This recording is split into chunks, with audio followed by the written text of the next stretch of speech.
Falaflahia, good evening. Leading our news bulletin for tonight, half of the island was in darkness on Saturday evening due to a cable fault that cut power just after 10 p.m. New Power Corporation staff spent most of Sunday morning to locate the fault that was found in Makefu, with one out of the 3 cables damaged. The areas affected by the unexpected power cut was from Makefu to Liku, and power was restored by 2 in the afternoon, much to the relief of customers. General Manager Speedo Hetutu says that the northern side is being serviced by the 2 remaining cables, and work to renew the faulty cables will take 2 to 3 weeks. The fault has also prompted the corporation to rearrange working schedules, directing resources to renewing the faulty cable and to complete some ongoing projects. The project for the renewal of the black boxes in Makefu is ongoing, and staff are also working this week to complete the new cable from Matavai to Tamkotonga. Businesses on the island are in for a treat this week with the arrival of a group of business experts from New Zealand keen to introduce a new business mentoring program. Business Mentors New Zealand has over 20 years of experience committed to supporting the creation and retention of employment and the alleviation of financial hardships in urban and rural communities. We've assisted over 60,000 New Zealand businesses, and we have 1,800 odd volunteer mentors who donate their time to supporting business development, growth, wealth generation and employment generation. And it was based on the success of that program over the last 21 years that the New Zealand Government, Ministry of Foreign Affairs, New Zealand Aid determined that they would like to adapt the mentoring program and use it throughout the Pacific as part of their economic development policy. The Pacific Business Mentors program has now been in the region for 2.5 years. 8 countries have already signed up, with Niue as the 9th, and there is a desire to expand further. We want as many Pacific Island countries as we can to be part of the program, because what we do is we help private sector businesses gain strength and offer more employment opportunities to people. So we're here to try to help Niue do that, have a stronger private sector, offer lots of opportunities to Niuean people for jobs, and also to strengthen the economy. So the Niue Chamber of Commerce, I'm happy to tell you right now, is likely to be appointed as the agent for the Pacific Business Mentoring Program. And in every country we want an agent to help us organise things in that particular country. So we've met with the Chamber of Commerce this morning. They seem to be a really well-run organisation, and we're more than happy to be working with them to bring this program into play. So later this week we'll be signing official documentation and so forth, but we're pretty happy about that. According to the Pacific Business Mentors team, business experts from New Zealand will be able to bring a fresh perspective on how to run successful businesses. We also spoke to the country manager for Niue, who is no stranger to the island, having worked here before. She talks about her business experience with the mentoring program and its benefits, drawing from the knowledge base of accredited mentors. When I was in New Zealand, after I'd lived in Niue, for many years I've owned and run businesses. And at some points it's hard when you're in business, it's lonely, it's difficult. And having someone to help you, like a business mentor, which is what I got, is really, really good. So that you have someone who's like a business buddy or an advisor. You can go to them with your problems, they give you advice, they give you support. And for me that was fantastic. My business grew very quickly. I then sold it for quite a big profit, and I went on to start other businesses. I was so impressed with that experience that I got accredited to become a mentor as well in New Zealand, and I've been helping other business owners to grow their businesses. So I can tell you from personal experience it really works, and we've now been watching businesses, over 500 of them across the Pacific countries already, doing the same thing. They're growing, they're more profitable, they're able to hire more people, so there's more jobs in every country. It really is a very powerful program. So if you're owning a business here, I would really strongly advise that you come along and listen, find out more and sign up for the program. An open public session will be held at the Niue Golf and Sports Club on Wednesday at 4:30 in the afternoon, where people can find out more and sign up to the program that will help grow businesses and make them better.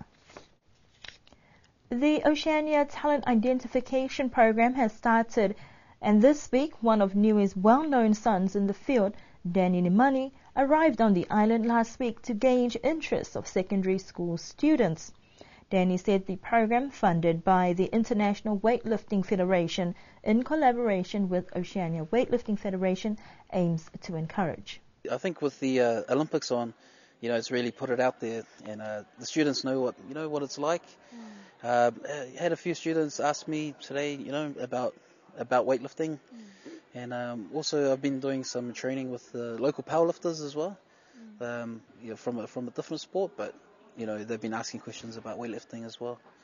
Is this a new concept with the Oceania Weightlifting Federation to put this out to the students in Oceania? Yeah, it's an old concept they used back in the 80s, but it's something that's new for these times. Just in Fiji, they've got it running. All the countries have got it running. Tonga, Niue, obviously, New Zealand. So there's going to be one student from each of the countries getting taken over to Noumea. Yeah. Now, what do you perceive will be the biggest challenge for the students here, or the one person that will be selected? Well, I think maybe the students might be a little bit whakamā, but if they feel it in the heart that they can be good at the sport, then it's something that they should have a look at, have a go at, and you can only try, and then let the lifting do the talking for you, I suppose. One of the main goals for me is to put everything out on the table in the 2014 Commonwealth Games, and then also want to give back to the sport, give back to the country. Niue gave me a chance. They gave me a chance to represent my family, and and I want to give back. I want to start, coming back to the island a bit more regularly, and coaching the kids, and just showing them that if they work hard and live a healthy lifestyle, you can enjoy yourself. Yeah. Danny had some advice for interested youth and those whose weightlifting dreams might have been diverted elsewhere. If you work hard, sometimes we're not blessed with the talent to be a weightlifter, but we're blessed with the desire to work hard. And if you can, stick it out and really, put your heart into it, you can definitely achieve anything. I think with weightlifting, it's such a good sport to do. The Pacific people are made for weightlifting. Nice, strong physiques, and also the weather's great for training. So it's you can train hard and then train often as well. One lucky student will receive an all-expenses paid trip to New Caledonia for their interest and effort in the program. Reef Fishings owner says the company's state-of-the-art fish processing plant in Niue lies idle because the New Zealand Labour government at the time did not deliver on its promise. Niue Fish Processors Limited was a joint venture between Reef Group and the government of Niue, with a purpose-built facility to process all fish caught in the country's exclusive economic zone. It would also deliver some of the best fish products in the world, meeting all international export standards.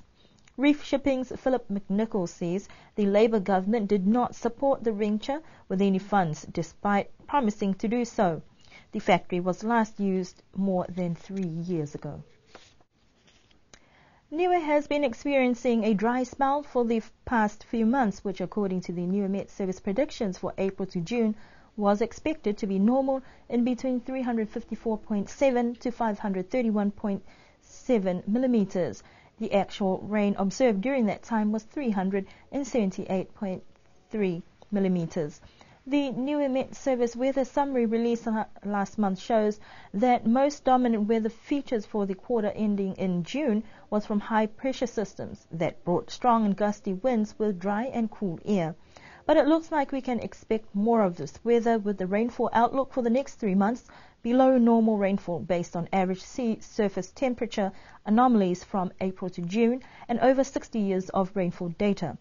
Predictions indicate that Niue will observe rainfall that is less than 248.3 millimeters for the next 3 months, with a 39% chance of below normal rainfall, 31% chance of getting in between 248.3 and 438.5 millimeters, and 30% chance of above normal conditions greater than 438 millimeters.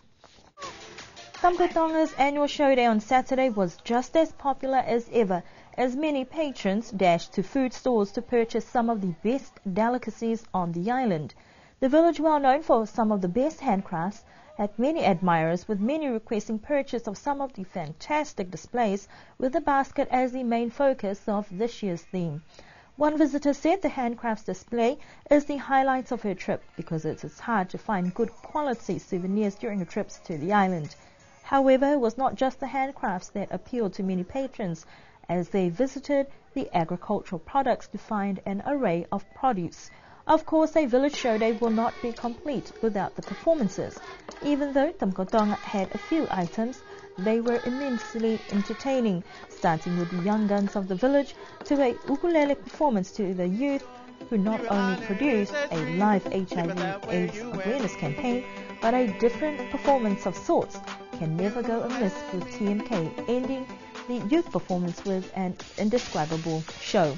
The next village show day will take place in La Kepa, Malialoa.